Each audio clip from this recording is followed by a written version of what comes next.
Vamos a leer la Biblia, por favor. Ahí tienen la introducción, la base bíblica para hoy. Vamos a leer, por favor, en segundo libro de Samuel, capítulo 6, versículo 1 al versículo 11. Segundo de Samuel, del 1 al 11, por favor.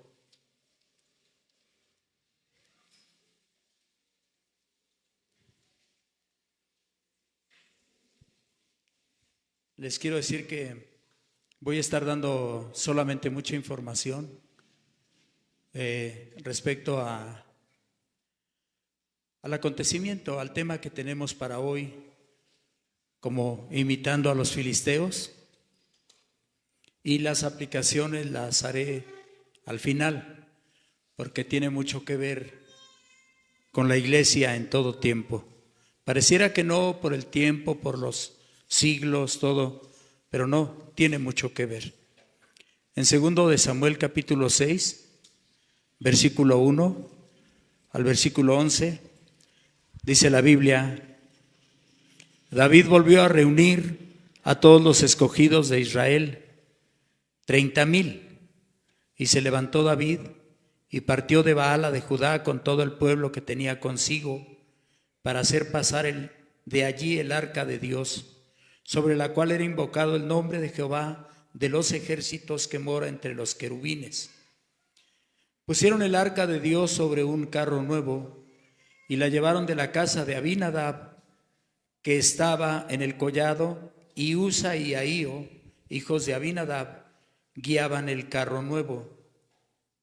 Y cuando lo llevaban de la casa de Abinadab, que estaba en el collado, con el arca de Dios, Ahío iba delante del arca, y David y toda la casa de Israel danzaban delante de Jehová con toda clase de instrumentos de madera de haya, con arpas, salterios, panderos, flautas y címbalos. Cuando llegaron a la era de Nacón, Usa extendió su mano al arca de Dios y la sostuvo, porque los bueyes tropezaban. Y el furor de Jehová se encendió contra Usa, y lo hirió allí Dios por aquella temeridad, y cayó allí muerto junto al arca de Dios. Y se entristeció David por haber herido Jehová a Usa, y fue llamado aquel lugar Pérez Usa hasta hoy. Y temiendo David a Jehová aquel día dijo: ¿cómo ha de venir a mí el arca de Jehová? De modo que David no quiso traer para sí el arca de Jehová a la ciudad de David, y la hizo llevar David a casa de Obed-edom Geteo.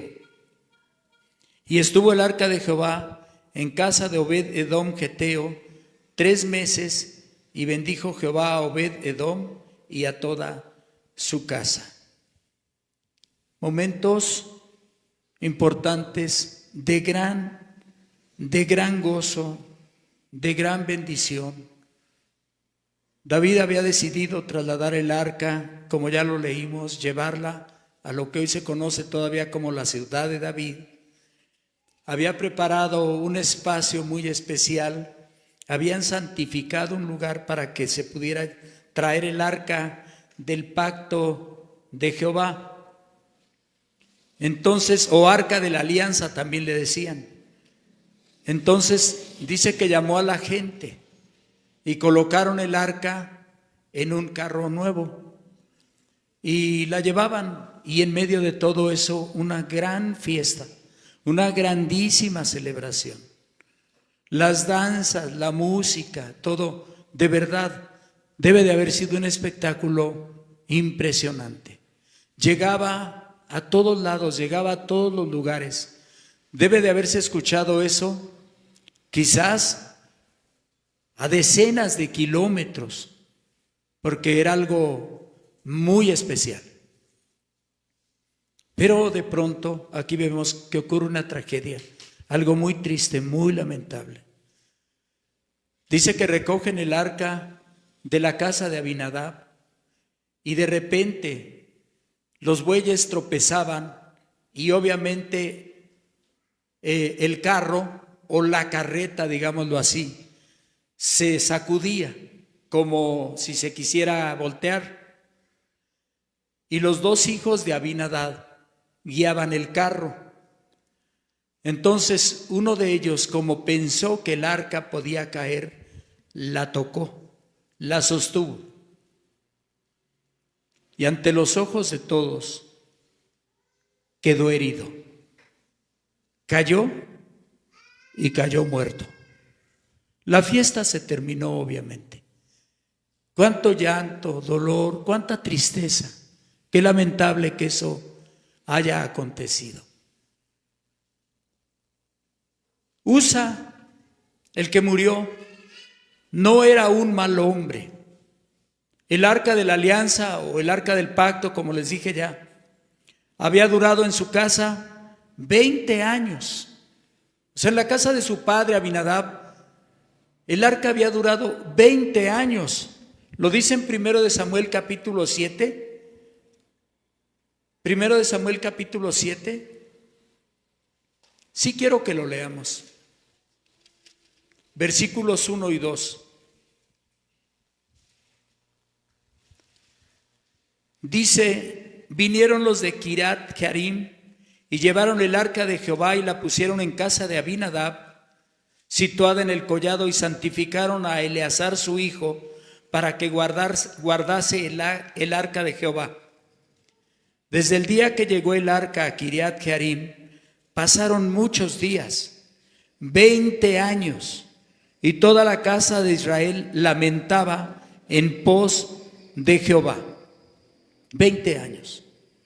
El arca del pacto había estado en la casa de Abinadab 20 años. Y dice aquí que cuando la llevaron, santificaron a Eleazar, uno de los hijos de Abinadab, para que él fuera el encargado de la protección del cuidado del arca del pacto. Aquí donde leímos ya no se menciona a Eleazar. ¿Qué pasó con él? No lo sabemos. Seguramente él falleció.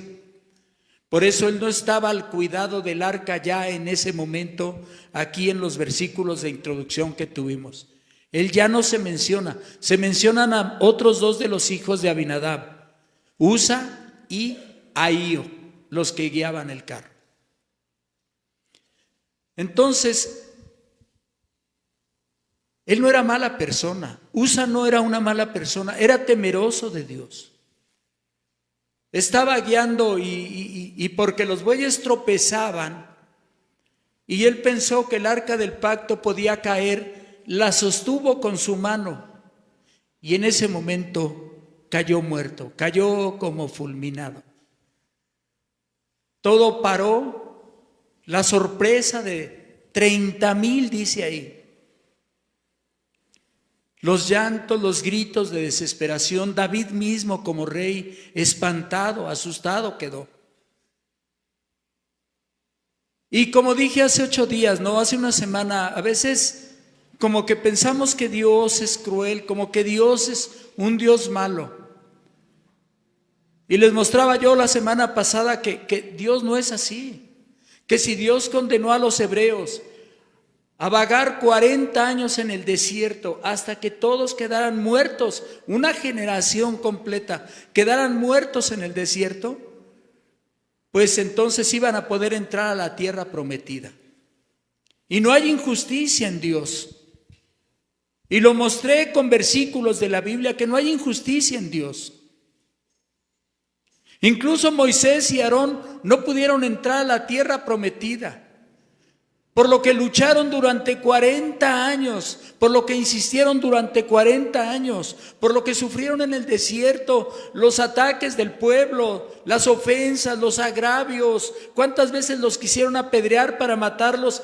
40 años. Y aún así no pudieron entrar. Cualquiera dice, es que Dios es injusto. No. Vimos que la obediencia a Dios es lo más importante, que las obras o las buenas intenciones no están sobre la voluntad de Dios, definitivamente no. Él no era malo. Sin embargo, él tocó el arca que él no tenía que tocar. Él no debía de haberlo hecho.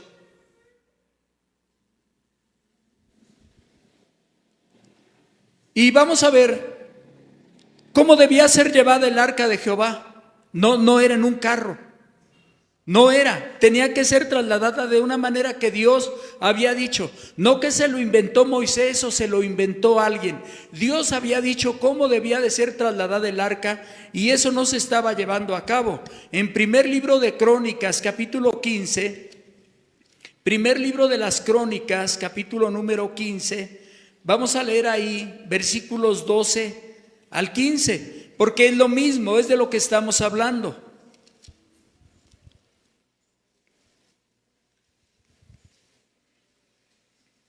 Primero de Crónicas 15, del 12 al 15.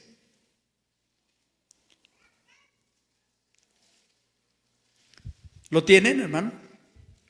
Y les dijo: vosotros que sois los principales padres de las familias de los levitas, santificaos vosotros y vuestros hermanos, y pasad el arca de Jehová, Jehová Dios de Israel, al lugar que le he preparado. Pues por no haberlo hecho así vosotros la primera vez, Jehová nuestro Dios nos quebrantó, por cuanto no le buscamos según su ordenanza. Ahí ya el rey lo está reconociendo, que no habían hecho las cosas bien. Verso 14. Así los sacerdotes y los levitas se santificaron para traer el arca de Jehová, Dios de Israel. Y los hijos de los levitas trajeron el arca de Dios puesta sobre los hombros, sobre sus hombros, en las barras. ¿La podemos poner la imagen, por favor? Que la vean. Era parecido a lo que tienen en la imagen. Era muy parecido a eso con los querubines. La tapa que cubría el arca, la que cubría así, se llamaba propiciatorio. Eso es muy amplio de explicar, se los puedo enseñar ahorita lo que eso significa, pero no es el tema. Solamente les recuerdo que en San Lucas 18, cuando dice que un fariseo puesto de pie oraba y se justificaba a sí mismo, había un cobrador de impuestos allá en una orilla y solamente ahí de rodillas, ahí a solas con Dios, le decía: Dios, sé propicio a mí, pecador. Propicio, de propiciatorio. Entonces, sería extenderme mucho, pero lo que les quiero decir es que así se llamaba la tapa que cubría el arca. Y encima de la tapa estaban los querubines. Entonces, hermano, dice aquí que tenía que ser llevada en los hombros de los levitas. Claramente lo dice.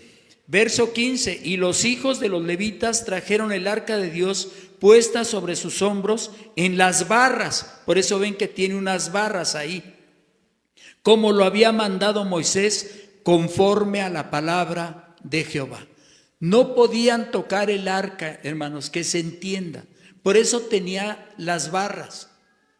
Porque los levitas y no otros, no cualquiera, no porque tú te ves fuerte, porque tú te ves robusto, porque puedes tú poner tu hombro debajo de las varas del arca. No, hermano, era exactamente los levitas.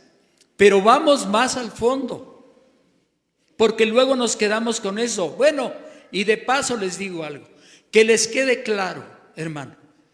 Porque desde hace muchos años, desde que yo conocí la palabra de Dios, yo escuchaba que había levitas.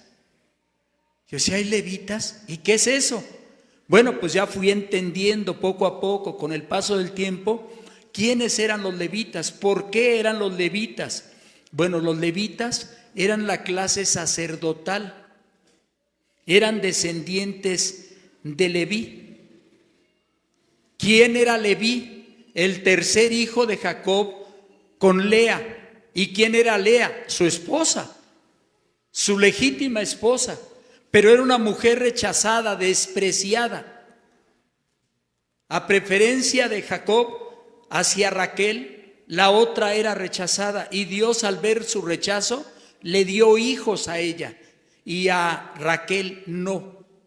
Entonces le nace primero de los levitas Rubén, bueno, de la descendencia de Leví, de la descendencia de Jacob.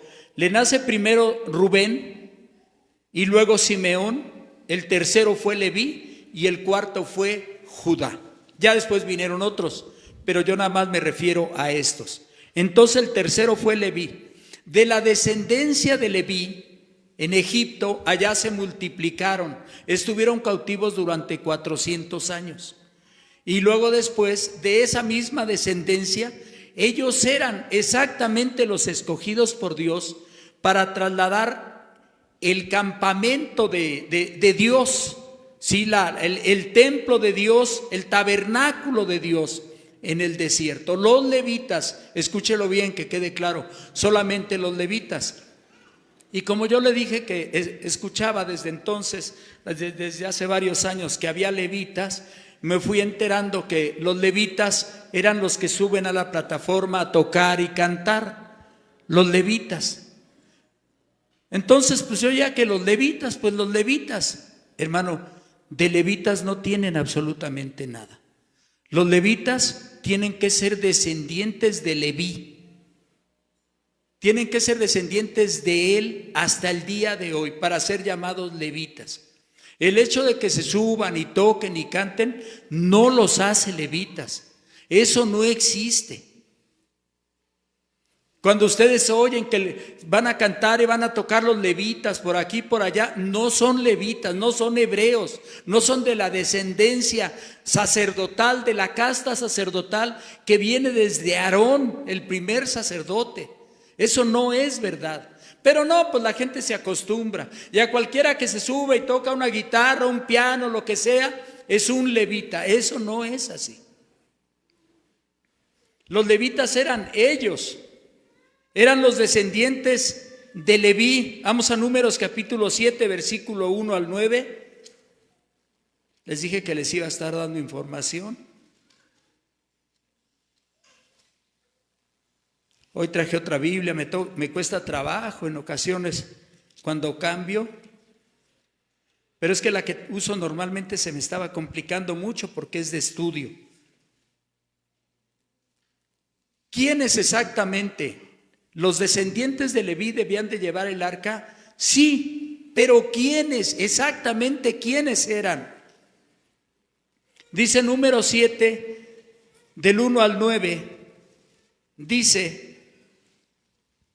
aconteció que cuando Moisés hubo acabado de levantar el tabernáculo y lo hubo ungido y santificado con todos sus utensilios, y asimismo ungido y santificado el altar y todos sus utensilios, entonces los príncipes de Israel, los jefes de las casas de sus padres, los cuales eran los príncipes de las tribus que estaban sobre los contados, ofrecieron y trajeron sus ofrendas delante de Jehová, 6 carros cubiertos y 12 bueyes. Por cada 2 príncipes un carro, y cada uno un buey, y los ofrecieron delante del tabernáculo. Y Jehová habló a Moisés diciendo: tómalos de ellos, y serán para el servicio del tabernáculo de reunión, y los darás ¿a quién, hermano? A los levitas, a cada uno conforme a su ministerio. Entonces Moisés recibió los carros y los bueyes y los dio a los levitas. Fíjese bien el reparto, cómo fue. Verso 7: 2 carros y 4 bueyes dio a los hijos de Gersón, conforme a su ministerio.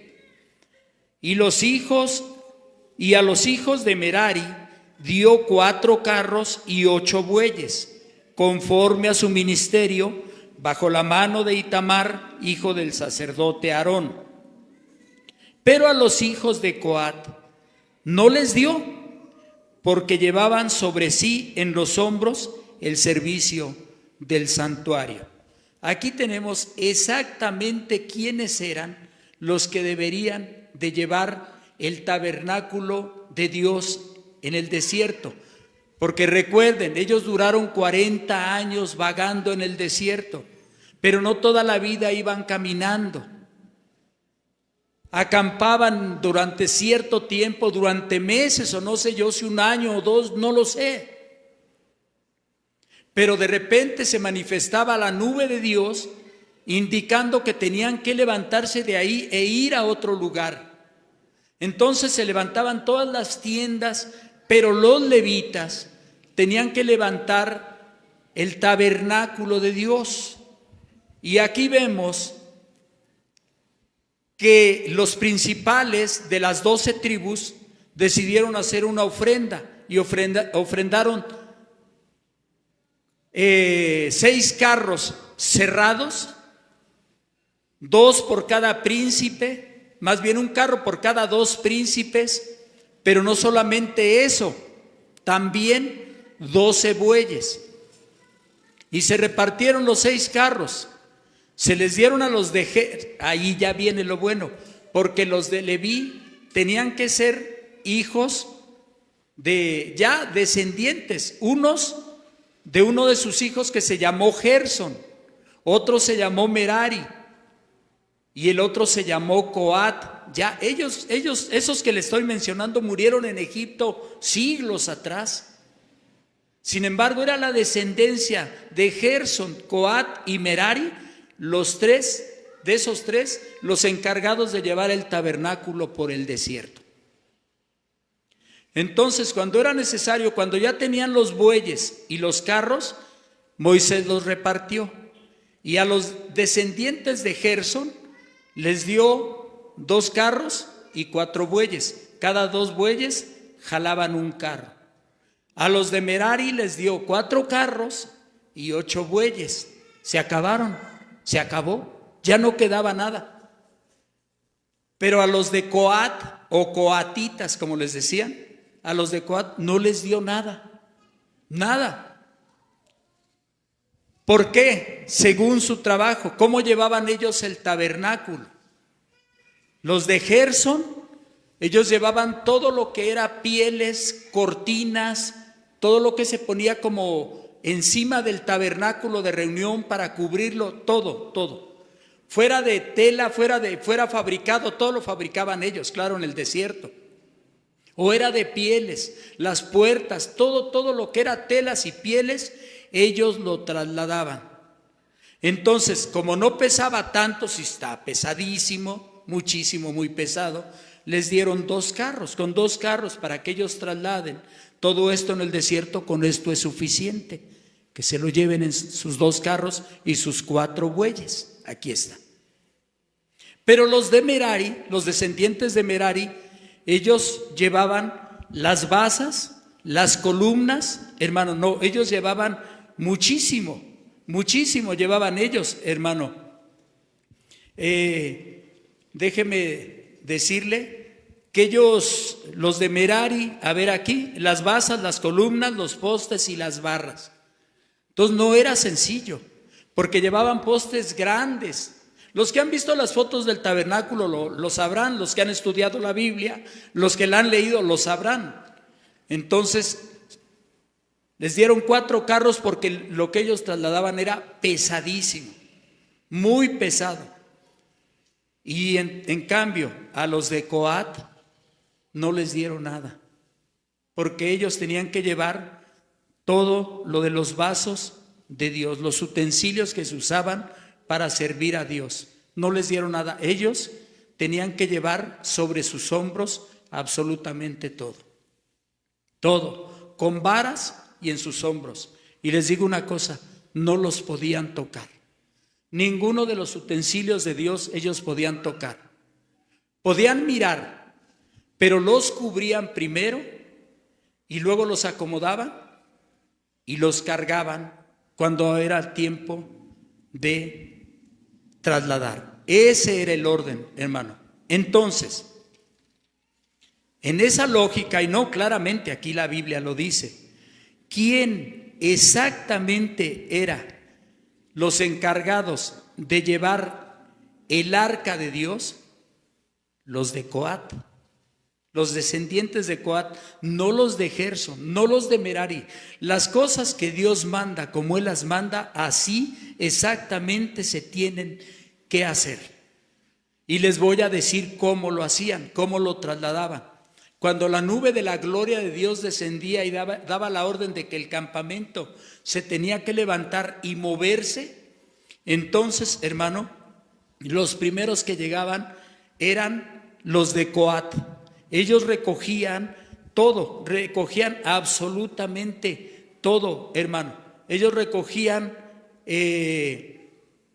los candelabros, la mesa de los panes de la proposición, las charolas. De dentro del lugar santísimo se tenían que llevar el arca del pacto de la cual estamos hablando. Se llevaban el altar del sacrificio, se llevaban el lavatorio, la menorá, que es la lámpara de 7 brazos, así grandota. Se llevaban los incensarios, ellos eran los primeros. Cubrían todo, los colocaban y los empezaban a cargar en sus hombros todo el tiempo que Dios indicaba que ellos caminaran. Ellos no los podían ni tocar y nadie los podía ver de la gente, no, porque los tenían que cubrir. Ya los agarraban, sí, pero cuando ya los habían cubierto, directamente no los podían tocar. Y ellos salían con su cargamento. Enseguida, hermano, llegaban los de Gersón, los descendientes de Gersón, a quitar todas las cubiertas, todo lo de arriba, todas las lonas, todo lo que le llamaríamos hoy lonas. Y lo colocaban en sus carros y salían. Los terceros que llegaban a desmontar todo el tabernáculo ya eran los de Merari, los descendientes de Merari. Ellos lo subían todo lo quitaban, las columnas, las basas, las barras, todo lo colocaban en las carretas y vámonos. Al llegar a donde iban, se invertían las cosas. Donde Dios decía que tenían que parar exactamente allí, entonces ya llegaban con el cargamento los de Merari primero. A poner las basas, a poner las barras, a poner las columnas, a poner todo. Enseguida llegaban los de las lonas, los de las pieles, los que cubrían todo el atrio y todo el tabernáculo. Y los últimos que llegaban a acomodar las cosas eran los de Coat. Entonces ahí se invierte el orden. Eso es exactamente como Dios lo mandó. Y como Dios lo mandó, se tenía que hacer. Retomo el inicio. ¿Por qué los hebreos, por qué David, por qué su gente subieron el arca del pacto, el arca de la alianza, la subieron en un carro nuevo? ¿De dónde agarraron esa idea? ¿Por qué lo hicieron así? Si ellos perfectamente sabían que el arca del pacto de Jehová se tenía que cargar sobre los hombros de los levitas. ¿Por qué lo hicieron? Porque ellos tomaron un modelo de los filisteos. Por eso es la plática, imitando a los filisteos. Porque los filisteos, si ustedes leen, que no lo vamos a ver, 1 de Samuel desde el capítulo 4, 5 y 6, tienen guerra contra los filisteos. El sacerdote era Elí. Sus hijos habían pecado contra Dios. Dios había mandado un profeta, pero después levantó al jovencito Samuel. Casi era un niño. Dios lo levantó y Dios le dijo que iba a destruir a la descendencia de ese hombre, a su familia. Y entonces hubo guerra contra los filisteos. Y los filisteos en la guerra derrotaron a los hebreos, aunque llevaban el arca del pacto, que era la Shekinah, la presencia de Dios. Aún así los vencieron, porque el arca del pacto no era un amuleto, representaba la presencia misma de Dios. Dios desde ahí les hablaba y Dios desde ahí los escuchaba. Los filisteos se robaron el arca del pacto. Ahora yo sé que hay preguntas. Bueno, pastor, si los filisteos se robaron el arca, si Usa por tocar el arca cayó muerto, ¿por qué los filisteos no? ¿Por qué si los filisteos lo robaron? Dios los castigó durísimo. Porque acuérdense que llevaron el arca como trofeo ante su dios Dagón en el gigantesco templo de Dagón y frente al altar grandísimo de Dagón, que era una figura de la cintura hacia abajo como un pez y como persona, como hombre, de la cintura hacia arriba. Era su dios Dagón. Y ahí celebraron y festejaron y le dieron la gloria a Dagón porque había vencido a Jehová. Le había dado la victoria a ellos sobre los hebreos y ahí estaba el trofeo, el arca del pacto de Dios. Y ellos cerraron y se fueron. Al otro día, cuando ellos regresaron, Dagón estaba postrado ante Dios. Estaba postrado, ahí estaba. Y ellos pues disimularon, de, oye, pues ¿qué hacemos? Lo quitaron y lo volvieron a colocar en su lugar. Lo festejaron otra vez todo el día. Dagón venció a Jehová, era su lema. Y se acabó la fiesta del día y cerraron otra vez las puertas. Y al día siguiente encontraron a Dagón a orillas del arca del pacto de Jehová, hecho pedazos. Dios les había demostrado su poder. Y se llevaron el arca de ahí y la llevaron a Asdod y la llevaron a los diferentes lugares de los filisteos. Y a donde quiera que la llevaron, les llevaba no la bendición de Dios, sino maldición, porque se llenaban de tumores. Había gente que se enfermaba gravemente, pero con ronchas grandes, con tumores grandes, en el cuerpo, en el vientre, en los brazos, en la espalda, donde quiera. Y decían, es por culpa del arca, que se la lleven, y se la llevaban. Y allá donde la llevaban les provocaba exactamente lo mismo. Y así la anduvieron trayendo meses, hasta que los ancianos de los filisteos se reunieron y dijeron, ¿qué hacemos?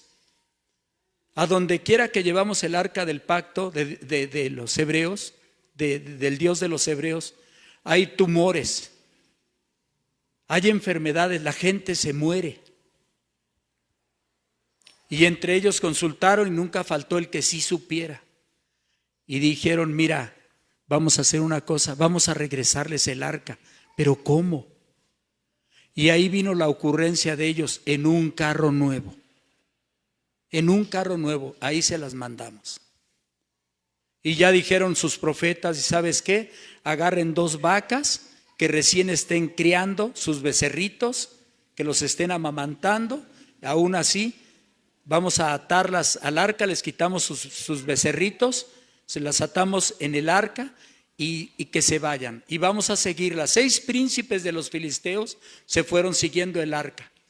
Y las vacas, desde que empezaron a ir hacia adelante, se fueron derechitas, más que los hermanos.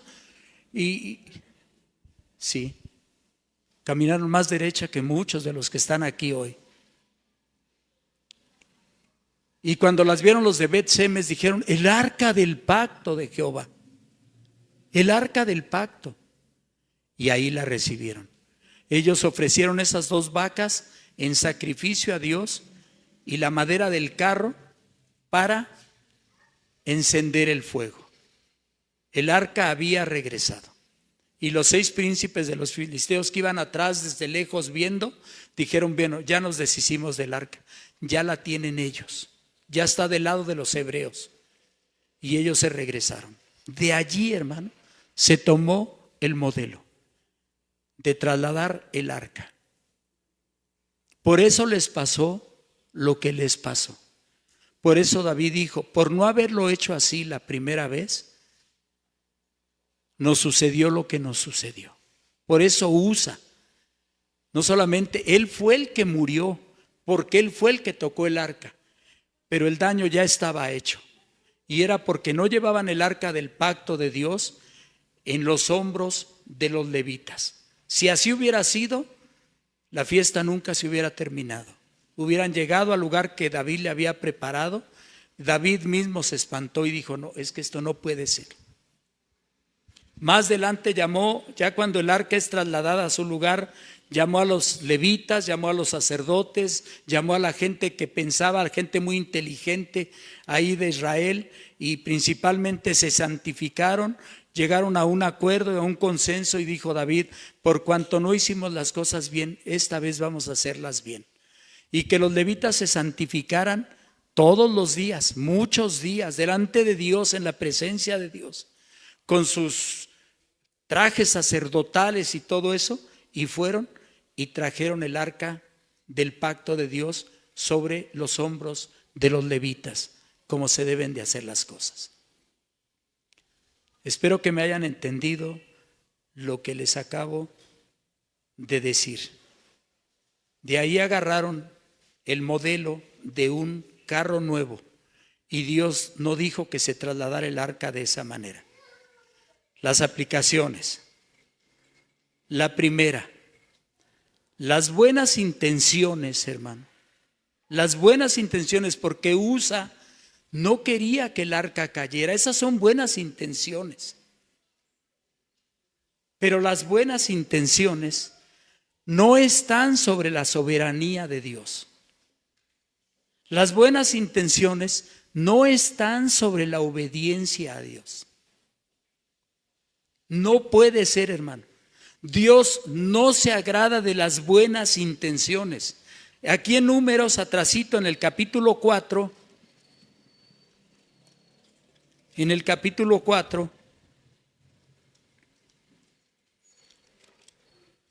versículo número 15, dice, y cuando acaben Aarón y sus hijos de cubrir el santuario y todos los utensilios del santuario, cuando haya de mudarse el campamento, vendrán después de ello los hijos de Coat para llevarlos, pero no tocarán cosa santa, no sea que mueran.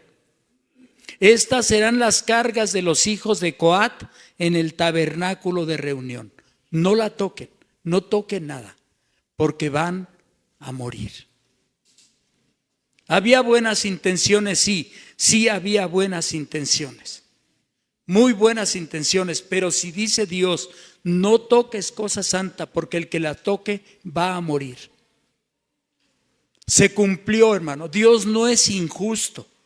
Que ellos hayan hecho las cosas mal, trasladar el arca del pacto de Jehová, eso era un modelo de los filisteos. Eso era.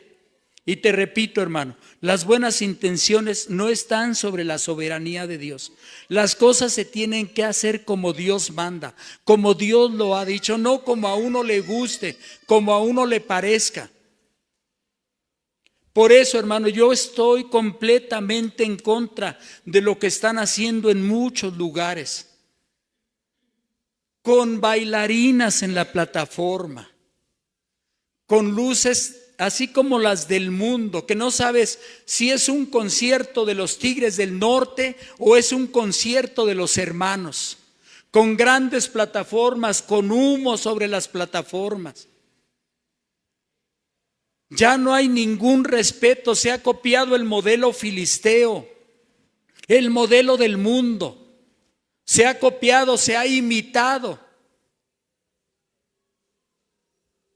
Ya los hermanos que suben a las plataformas, las hermanas, no tienen ningún respeto. Suben con pantalones ajustados, con escotes atrevidos. Suben con faldas entalladas, con vestidos presumiendo lo voluminoso de sus cuerpos. Las pastoras, las profetas de estos días suben así. Por eso yo estoy completamente denunciando eso y hablo frecuentemente de eso. Yo sé que yo en este lugar ni yo soy eterno, ni ustedes tampoco. Quizás llegue el momento en que yo no esté por alguna razón, o que ustedes no estén por alguna razón, pero a donde quiera que ustedes vayan, si ven eso, huyan de esos lugares. No se queden en esos lugares. Ustedes no parecen una discoteca. Ya bailan hasta en pareja, ya quitan las sillas y bailan hasta en pareja con la música de los levitas acá arriba. ¿Eso de dónde lo sacaron los hermanos? De los filisteos, del mundo. Es exactamente lo que han hecho.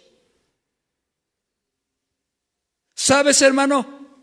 Que eso es muy peligroso. Porque mientras ellos juegan a ser cristianos, el diablo no está jugando a ser diablo.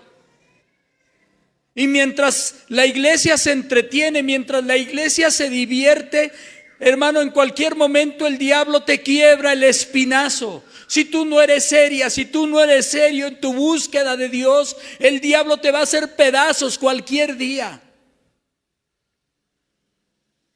Por eso hay tanta mediocridad y tanta tibieza en las iglesias ahora. Por eso los invitan a una marcha y ahí van todos. Cuando te invitan a una marcha, la gente corre. Pero ¿sabes qué? Cuando Dios llama al lugar privado, al lugar secreto de la oración, nadie va. Cuando Dios te llama a la adoración, nadie va. Dios no está jugando.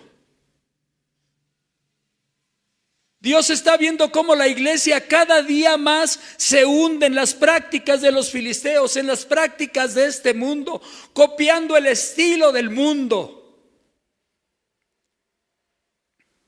Hoy los mismos pastores que van al gimnasio con una playerita corta mostrando su cuerpo, su cuerpazo, ahí con pantalones entallados, y ahí van las mujeres a que oren por ellas, para que las toque siquiera tantito. No, hermano, eso no debe ser. Yo no digo que eso sea malo, ir, no. Pero tenemos gente inflada, pero vacía del corazón, inflada del cuerpo, pero vacía del cerebro. Entonces, hermano, no, así los pastores, las pastoras entalladas, ahí luciendo escotes atrevidos, y se llena, y ya el marido tuyo que no quería ir al culto, el día que lo llevas ahí, ya no va a faltar, porque va a estar observando a la profeta, va a estar observando a la pastora entreteniéndose con la mirada. No, pues está divertido, está bueno. ¿Te gusta ir al culto? Me gusta ir al culto. Oye, pues si vas a ver una Jezabel ahí en la plataforma, pues claro.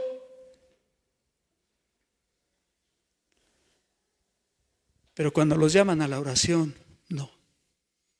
Tristemente aquí, de verdad, un grupito viene a orar. Es más fácil estar viendo el celular, es más fácil estar en TikTok, es más fácil estar viendo la casa de los famosos. Iba a decir otra palabra. Es más fácil, es más sencillo. Por eso, hermano, las buenas intenciones. Después vienen con buenas intenciones, tienen buenas intenciones. Con eso no agrada uno a Dios, hermano. No, con eso no. Segunda aplicación, no toques lo de Dios. Si no buscas a Dios, no toques lo de Dios. Yo por eso le digo a los hermanos que suben a la plataforma, a las hermanas, si no has estado en una relación con Dios, en tu habitación, si no estás orando, si no estás estudiando la palabra de Dios, no subas, no ocupes el lugar, no lo ocupes. No porque uno tenga talentos, habilidades o buenas voces, Dios se agrada. A Dios eso lo abomina, lo vomita. Si la persona no está en paz con Dios, si la persona no ora, no busca a Dios. Por eso hay una iglesia que Dios le dice: te vomitaré de mi boca. De eso voy a hablar después. ¿Qué características se necesita tener para que Dios vomite a una iglesia de varios miles de congregantes? ¿Y qué fue eso? No toques lo de Dios. Esto no es un juego. Estos lugares no son para que alguien se luzca, su hermosa voz, su hermoso estilo de tocar, su cuerpazo, No, hermano, eso no es para eso. Aquí no es para eso. Estos lugares no son para eso. Para tener un escenario perfecto, bonito, con todas las... No, hermano. Para que la persona la volteen a ver, no es para eso. Las cosas son como Dios manda, como Dios dice. Y tenemos en la Biblia esas enseñanzas. Mira, hermano, solamente te lo voy a decir. En Segundo de Crónicas, en el capítulo 26, tenemos a uno de los reyes más poderosos que llegó a tener Israel. uno de los reyes más poderosos, Uzías. Ese rey se llamó Uzías. Tuvo un reinado muy largo y muy próspero. Venció a todos los enemigos de Israel. Mandó a hacer armas, de todo tipo de armas, desde espadas, lanzas, desde todo. Todo, hermano. Para poder atacar, para poder catapultas, para poder lanzar piedras en ciudades amuralladas, piedras gigantescas, arietes grandes que los empujaban entre varios con grandes ruedas y llegaban y con esos arietes golpeaban los muros y los volvían a golpear hasta que los muros caían y se metían y derrotaban a sus adversarios. Un rey muy fuerte y muy poderoso. Pero cuando estaba en la cima del poder, ¿qué me falta?, dijo. Oh, ya sé. Y con sus principales guerreros y con su gente principal se fue a la casa de Dios. Escúchalo bien, se fue a la casa de Dios y se fue al lugar donde se ofrecía el incienso y agarró un incensario. Y cuando lo tenía, dice que llegó a Azarías, el sacerdote de ese tiempo, con 80 sacerdotes de Jehová, de los valientes. Y cuando el rey estaba ahí a punto de encender el incensario, que le encendieran el incensario para ofrecer incienso delante de Dios, llegó Azarías el sumo sacerdote y le gritó: no, Uzías, a ti no te corresponde. Él era el rey y rey poderosísimo. Y se volteó y dijo: prendedle. Él dio la orden. Aborreció al sacerdote de Dios. Y en eso, hermano, viéndolo todos, le brotaron unos grandes granos apestosos aquí sobre la frente. Ahí lo dice la Biblia. Ya les dije dónde. En 2 de Crónicas capítulo 26. Y se dio cuenta que sus manos tenían lepra y su cara tenía lepra. Y le dijo el sacerdote: sal inmediatamente antes de que perezcas aquí. Y su gente se lo llevó. Sabes, hermano, él ya no se curó. No toques lo de Dios.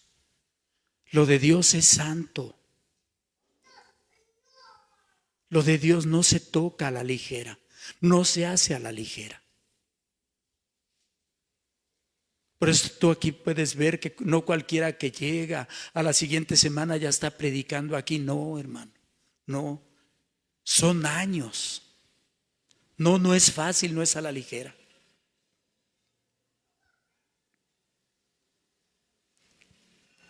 Uzías vivió 10 años prácticamente apestado, exiliado de toda su familia. Se le acercaban de lejos por allá sus secretarios y sus escribas y sus capitanes. Sí, podía vivir entre lujos, pero separado ya de la comunidad. Vivió 10 años mientras su hijo fue como su sucesor. Él seguía siendo rey, pero mira qué calidad de vida tenía. Porque lo de Dios no se toca. No tiene uno que hacer eso. Y cuando Usa tocó lo de Dios, cayó muerto. Ahora sí se entiende. Dios no es injusto, hermano. Nunca pensemos que Dios es injusto. Al contrario, es bueno y para siempre su misericordia. Si por cada pecado cometido por nosotros Dios nos matara, no estuviera ninguno de nosotros aquí dentro. Todos estaríamos muertos. ¿O no, hermano? Dígame, ¿quién estaría vivo? Todos muertos, hermano. Tengamos temor de Dios.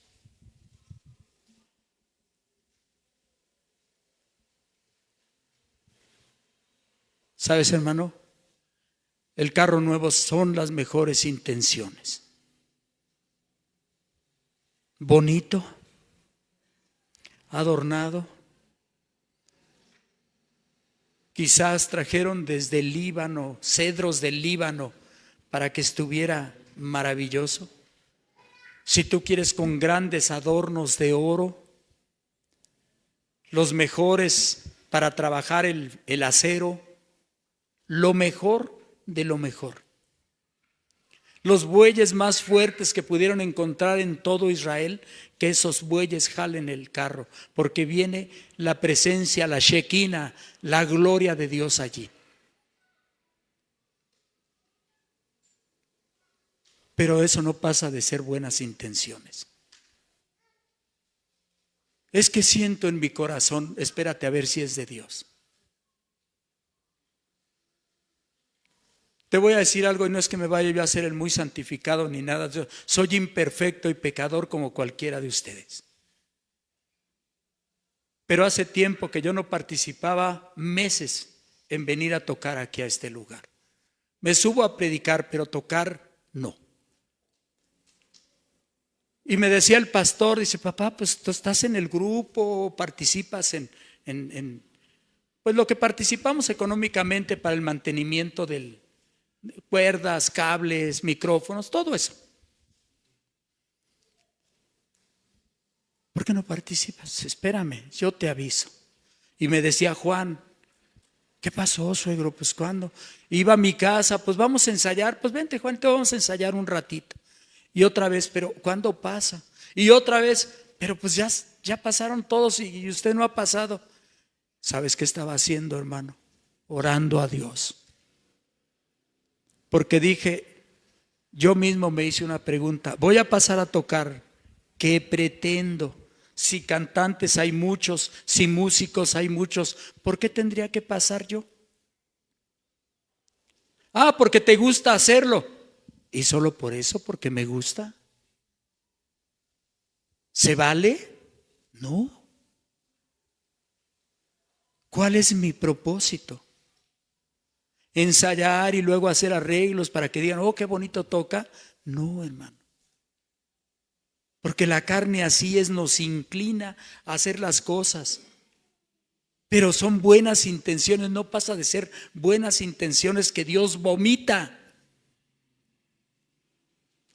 Y si me puse a orar, decía Dios, yo sí quiero tocar, yo sí quiero pasar a cantar.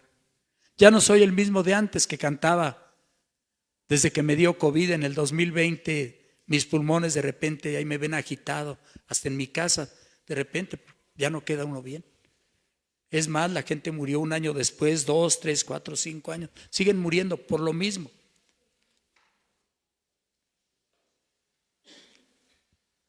¿Cuál es mi propósito? Y oraba a Dios.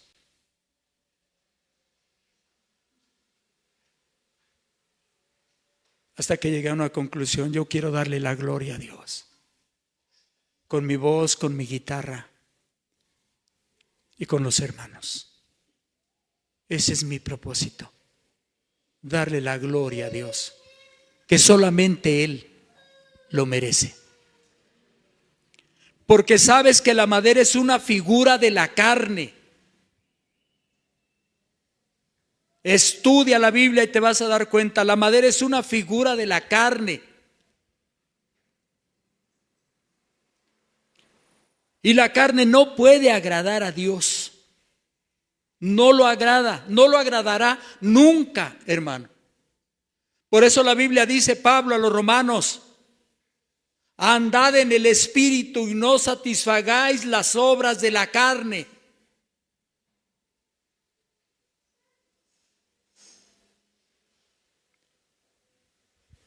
Dice a los Gálatas que hay una lucha tremenda, el espíritu contra la carne y la carne contra el espíritu.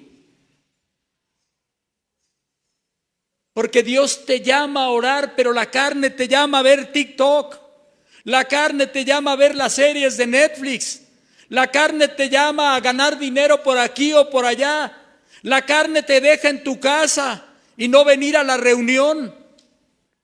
Mientras el espíritu va perdiendo esa batalla, porque tú quieres que así suceda. Pero el Espíritu Santo te recuerda, oye, tienes que ir a la reunión, oye, tienes que orar, oye, tienes que leer la Biblia. Esa es la lucha.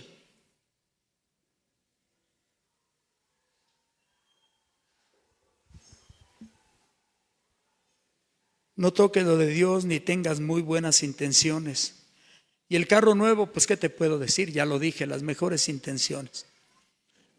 Lo mejor para Dios, ¿así lo quiere Dios? ¿Así lo había mandado Dios? No, no. Por eso te mostré claramente que los descendientes de Coat eran los encargados de trasladar el arca, no los de Merari, no los descendientes de Gersón, no. Que eran levitas, sí, sí eran levitas. Que se habían santificado, sí, sí, también se santificaban. Pero exactamente los descendientes de Coat, sin tocar el arca, solamente las varas que atravesaban de lado a lado, aquí en sus hombros. Dos con el hombro izquierdo y los otros dos con el hombro derecho. Y vámonos. El arca tapada, el arca cubierta, y vámonos ahí. Rodeada por los sacerdotes de Dios. Que nadie del pueblo se atreviera a intentar levantar la cortina para mirarla porque caía muerto. Ni ellos mismos lo hacían. Y era colocada en el lugar santísimo, no en el lugar santo.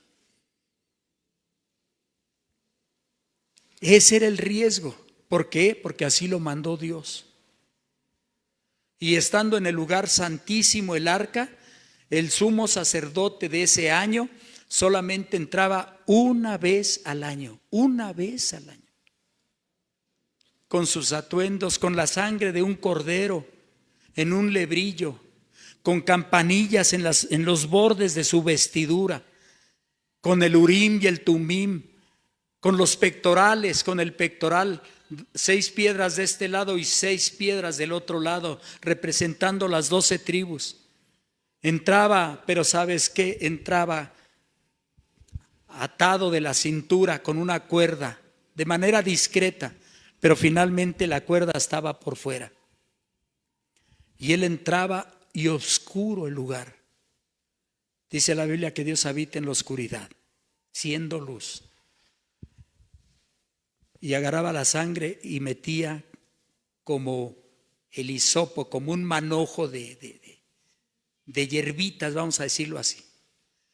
Y rociaba el arca del pacto de Dios. Y tenía que caminar, la gente afuera estaba a la expectativa. Estaban escuchando perfectamente, no se escuchaba más que el respirar de cada quien.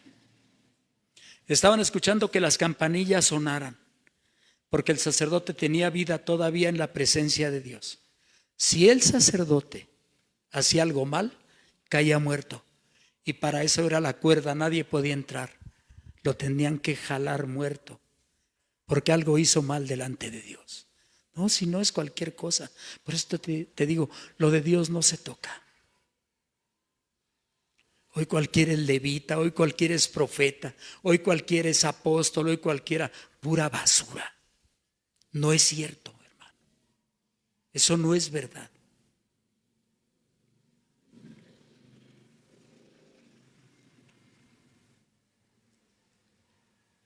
No mezclemos lo filisteo, lo del mundo, con lo de Dios, porque termina en muerte. No importa cuánto la persona se justifique, no importa, hermano, que tanto la gente diga, no, es que Dios me llamó, es que Dios me dijo, es que Dios, mira, ya está en la Biblia. Que le inventen o que digan, es que Dios me reveló en sueños, es que Dios me reveló en visiones, que Dios, no, hermano, eso no existe. Va a llegar el día en que va a suceder, sí, donde vuestros viejos soñarán sueños, vuestros mancebos verán visiones, vuestros hijos y vuestras hijas profetizarán. Va a llegar, no ha llegado. No ha llegado, hermano.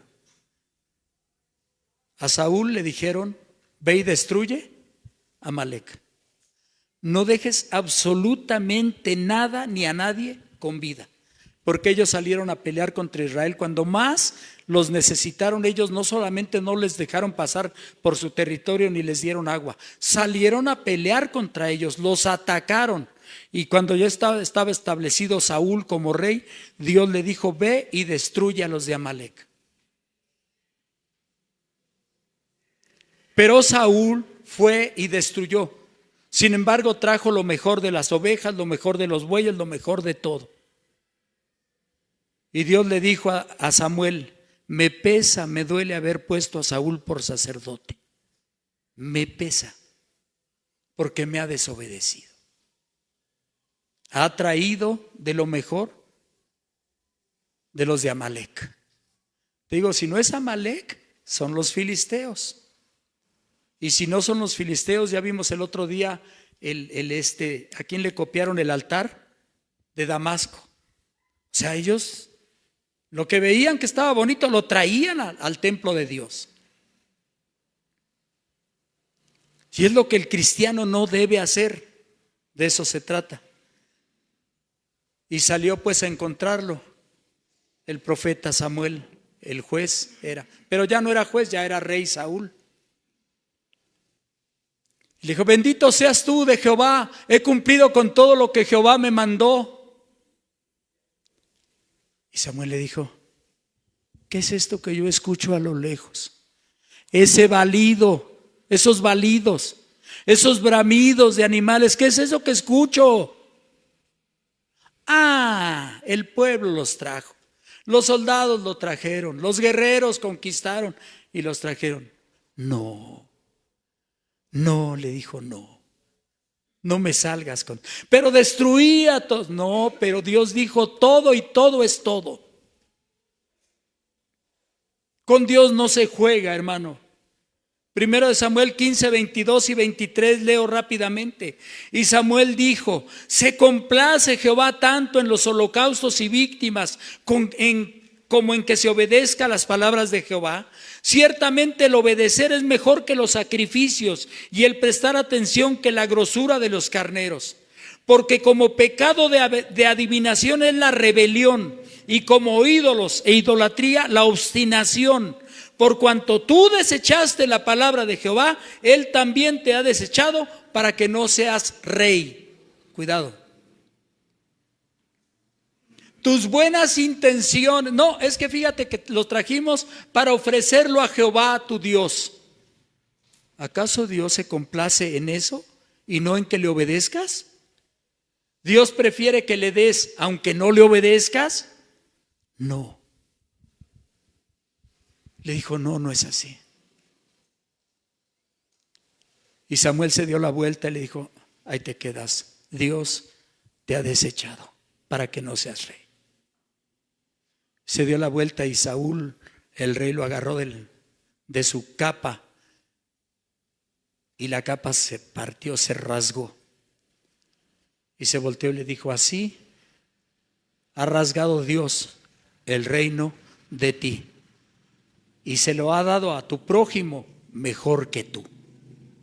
Hermano. Esto a mí me pone a temblar. Por eso te digo que yo no pasaba ni a cantar. Dije: es que ¿cuál es mi propósito? Si no es darle la gloria a Dios, no, hermano. Si no es para exaltar al Señor, no cantes, no toques, no finjas, no tengas buenas intenciones, no. Si no es con temor de Dios, no hagas nada. Nada, como Ananías y Zafira. Sus buenas intenciones no les valieron de nada, cayeron fulminados en la presencia de Dios. Y si Dios dice que las cosas son así, son así. Pero aquí en México hasta nuestra presidenta, no, es año de mujeres, gobierno de mujeres, tiempo de mujeres. Y ahí están las pastoras empoderadas, y ahí están las profetas, y ahí están las mujeres hasta rebelándose contra los maridos, y ahí están las cristianas rebelándose contra los maridos. Pues si tú no predicas, yo predico. El tiempo de mujeres. Espérame, no toques lo de Dios. No toques lo de Dios. Porque puede ser que, no, qué maravilla. Espérame, tarde o temprano Dios te va a fulminar. Y va a fulminar a todas esas mujeres que se andan luciendo en las plataformas, ofendiendo a Dios, pecando contra Dios. Y a todos esos levitas que hasta allá cobran las entradas y carísimo. Ya me di cuenta, hermano, algunos cantores cobran hasta $250 Dólares, ya no cobran en pesos. Esos llamados Miel San Marcos ya no cobran sus entradas en pesos, ya es en dólares. Tienes que sacar boletos por las agencias vendedoras de boletos. El día del evento es más caro. Y si quieres cerquita de ellos te cuesta $250. Si quieres a mitad del auditorio, $200. Si quieres en la parte de arriba, $150. Mira qué miserables comerciantes de la fe, sicarios, ladrones, hijos del diablo. Pero la gente va porque no estudian las Escrituras. Es por eso, porque no estudian la Biblia. Estamos copiando pues los modelos de los filisteos, exactamente, así. Todo lo que los evangélicos ven, funciona, pega, vamos a traerlo a la plataforma, al templo, al lugar. No, hermano, eso no es bueno. Cierra tus ojos y yo no sé cómo esté tu vida con Dios, pero Dios no está jugando, te lo vuelvo a decir.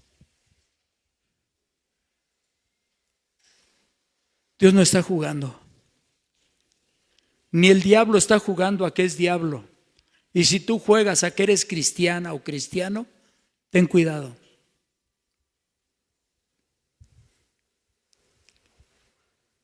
El diablo te puede romper el espinazo. Yo no sé cómo le hacen esos que salen a conquistar Nesa para Cristo. Mira, el diablo se les ríe en la cara. Ahí. Porque en esas marchas de conquista van desde borrachos, drogadictos, adúlteros, homosexuales. Ahí se juntan todos. Mientras levanten la bandera de Cristo supuestamente, todo se vale. El diablo se les ríe en la cara. Pastores que están conquistando Nesa, Chimalhuacán o Los Reyes o la Ciudad de México para Cristo y no pueden poner orden en su casa, en sus hijos. Sus mismos hijos están perdidos. ¿Cómo van a ganar una ciudad?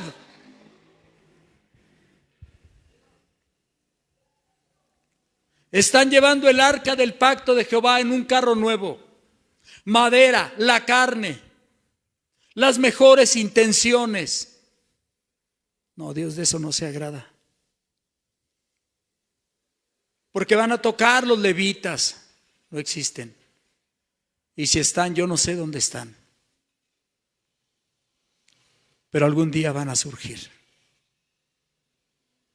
Van a salir. Te repito, no juegues. Mira lo que le pasó al rey Usías. No le correspondía al rey, él era el rey. No le correspondía. No tuvo temor de Dios. Atrevidamente agarró un incensario.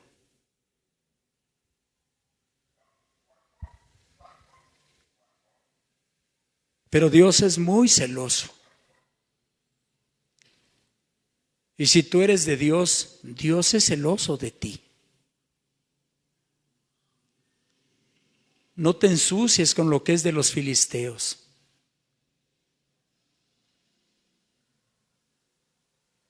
Ya no hay carretas, ya no hay hombros de los levitas para trasladar el arca. Tú eres el arca, donde habita la presencia del Espíritu Santo.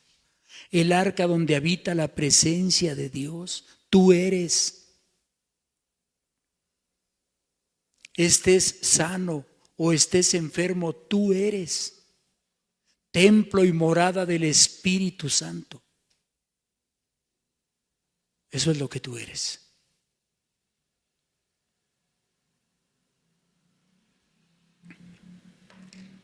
Bendito Padre, lleno de amor, de misericordia, Dios. He hablado tu palabra, Señor. Y a veces me da miedo, Señor, porque Yo mismo pienso que pudiera ser fulminado, Señor.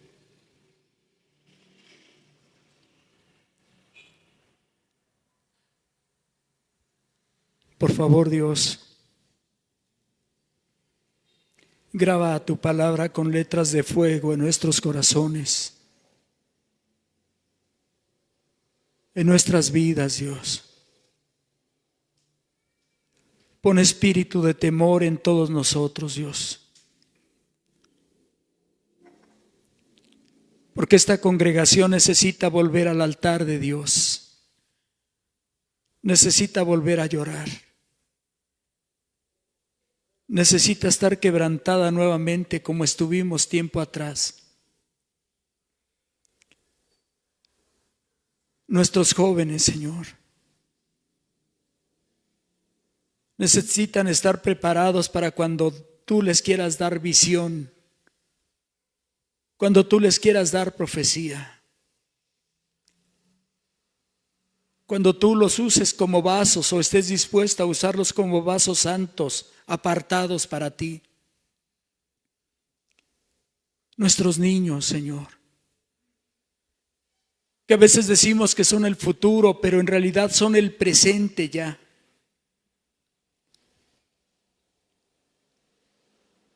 Dios, tenemos necesidad de tu presencia, Señor. Servirte como a ti te agrada, caminar como a ti te agrada.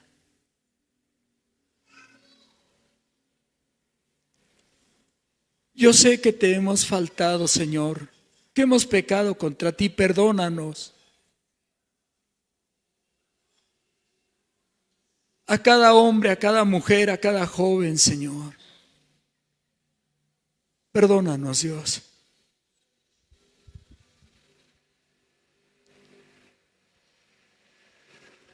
Y ayúdanos, por favor. Si nos encerramos un ratito a orar contigo en tu presencia, Señor, si nos faltaren las palabras, aún en el silencio tú nos escuchas, Dios. Tú sabes cuál es nuestra necesidad. Estoy entendiendo que esta congregación necesita arrepentimiento, vivir en santidad, desde el mayor hasta el menor de los presentes y de los que no vinieron ahora.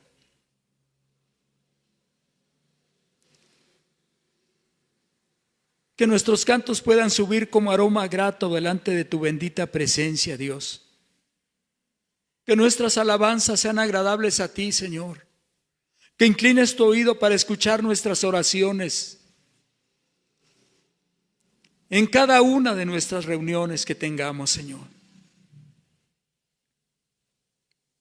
Y que cada predicación que demos desde este lugar, Señor, que sea con temor y reverencia.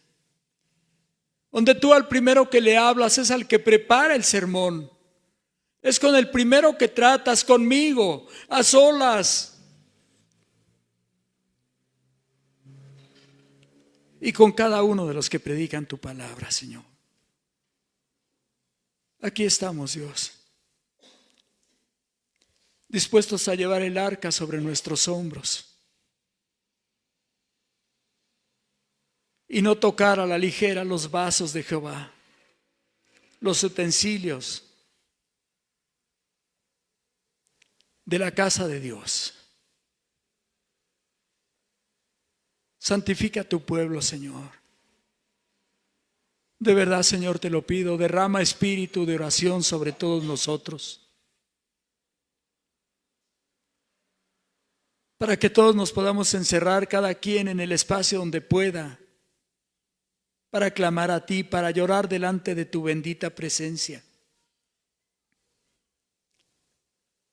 Porque no es la belleza del edificio lo que lo sostiene, sino las grandes columnas y grandes traves que están enterradas y que nadie ve.